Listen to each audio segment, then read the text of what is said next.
तो good morning guys, welcome back to the channel. मैं हूं आपका होस्ट एंड दोस्त, आप सबका स्वागत हमारे channel roving on the road. तो आज हम बात करने वाले हैं मारुति ब्रेजा फेस लिफ्ट और टाटा नेक्सॉन की। जब से मारुति ब्रेजा फेस लिफ्ट आई है ना, उसके बाद मैंने अपना पिछला वीडियो बनाया था, इसका कंपैरिजन किया था महिंद्रा की XUV 3XO के साथ। जाकर एक बार चेकआउट कर लेना, पूरी वीडियो को पूरी डिटेल में बताया है कि इस सेगमेंट में मारुति ब्रेजा के फेस लिफ्ट आने की वजह से कहां कहां फर्क पड़ रहा है। क्या अब ये नेक्सॉन को भी मात दे पाएगी, पूरी डिटेल हम जानेंगे इस वीडियो में। सबसे पहले शुरू करते हैं डायमेंशंस वाइज कि भाई मारुति ब्रेजा फेस लिफ्ट के इस नए अवतार के डायमेंशंस में भी कोई चेंज है या नहीं है। तो सबसे पहले बता दूं कि ये कॉम्पैक्ट एसयूवी सेगमेंट यानी कि 4 मीटर का सेगमेंट होने की वजह से इसकी लेंथ में कोई भी चेंज नहीं है। पहले भी इसकी लेंथ 3995 थी और अभी भी 3995 है, जो कि नेक्सॉन के बिल्कुल सेम है। तो यहाँ पर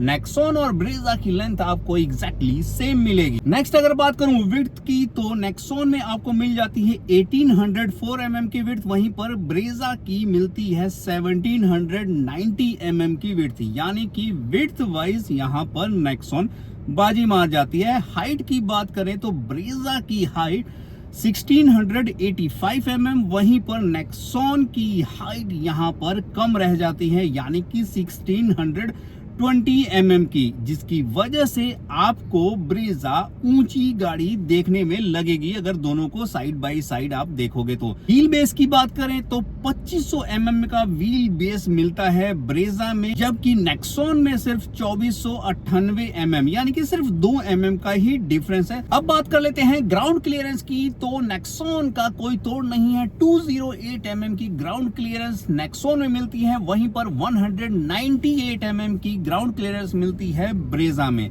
इसके अलावा आप अगर बूट स्पेस को देखोगे तो यहां पर भी नेक्सॉन बाजी मार जाती है। नेक्सॉन आपको बूट स्पेस देता है 382 लीटर का, जबकि ब्रेजा ऑफर करता है 328 लीटर का। अब बात कर ली जाए इनके पावर फिगर, तो नेक्सॉन के पावर फिगर यानी कि नेक्सॉन में पहले से ही टर्बो इंजन आता था, लेकिन ब्रेजा में टर्बो इंजन नहीं था, वहीं पर ये लैग करती थी। बहुत लोगों की डिमांड थी कि भाई नेचुरली एस्पिरेटेड इंजन से ब्रेजा कॉम्पीट नहीं कर पाएगी इस सेगमेंट को। इसी वजह से इस फेस लिफ्ट में मारुति ने खास ध्यान दिया और सबसे बड़ा जो हाईलाइट उभर कर सामने आया है वो है मारुति के ब्रेजा में टर्बो इंजन का आना। अब आपको टर्बो इंजन मिलेगा, वो भी कम रेट पर। मारुति ब्रेजा पहले जो 1500 सीसी का इंजन होता था, जिसकी वजह से लोगों को एक्स्ट्रा पे करना पड़ता था, जो कि टैक्स के रूप में चला जाता है। अब 1 लीटर टर्बो इंजन होने की वजह से उसकी प्राइस में सीधा 80 से 90 हजार का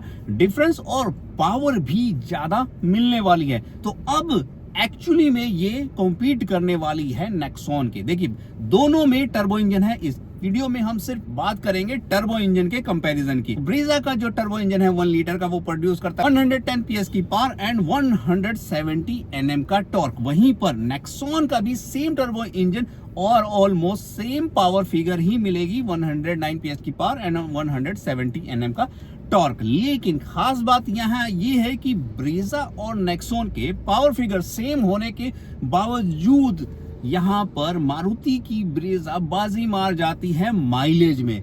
जो माइलेज इसका मिलने वाला है ना, वो नहीं मैच कर पाएगा नेक्सॉन की माइलेज। नेक्सॉन की माइलेज आपको विद इन सिटी में बहुत ही कम मिलेगी, 11-12। अगर आपको माइलेज वाली गाड़ी चाहिए तो आप यहाँ पर आंख बंद कर मारुति ब्रेजा के साथ जा सकते हैं। अब बात करते हैं कि क्या सिर्फ माइलेज के बेस पे ही गाड़ी लेनी चाहिए?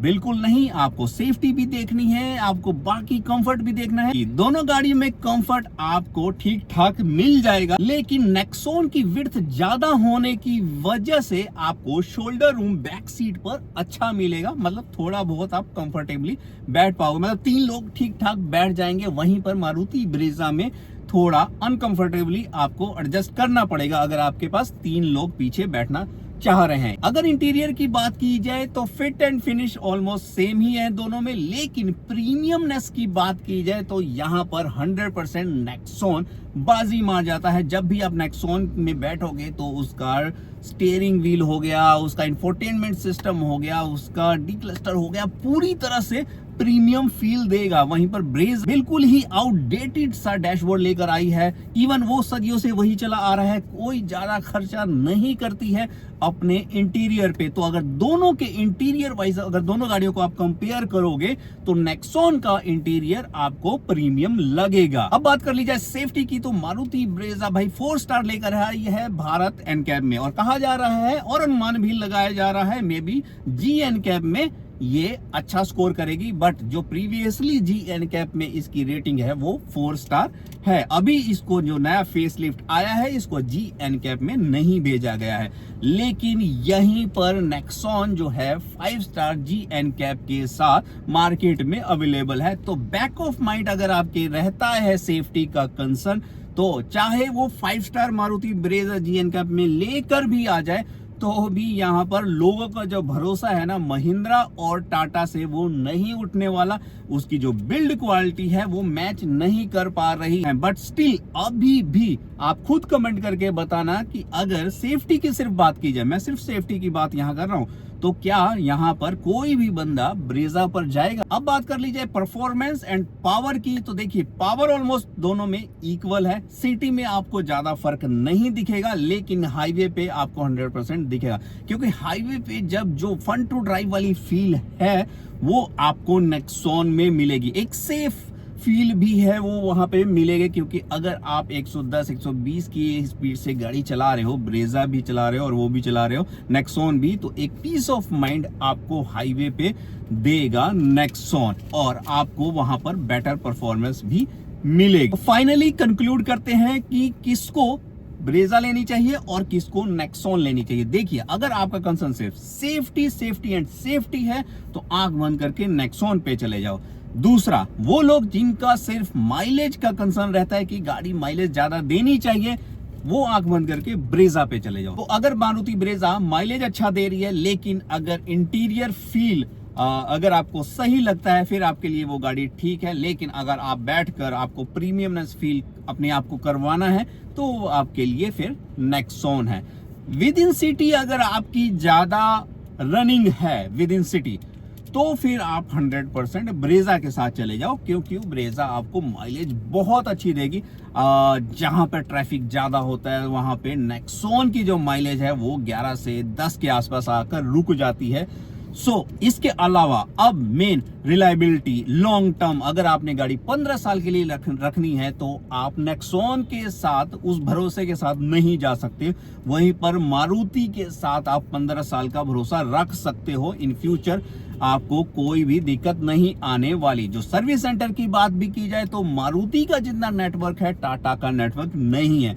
आफ्टर सेल्स सर्विस की भी बात की जाए तो जो मारुति आफ्टर सेल्स सर्विस जितनी सर्विस दे देता है टाटा नहीं देता है। इसी वजह से टाटा के प्रोडक्ट की रीसेल वैल्यू भी कम होती है।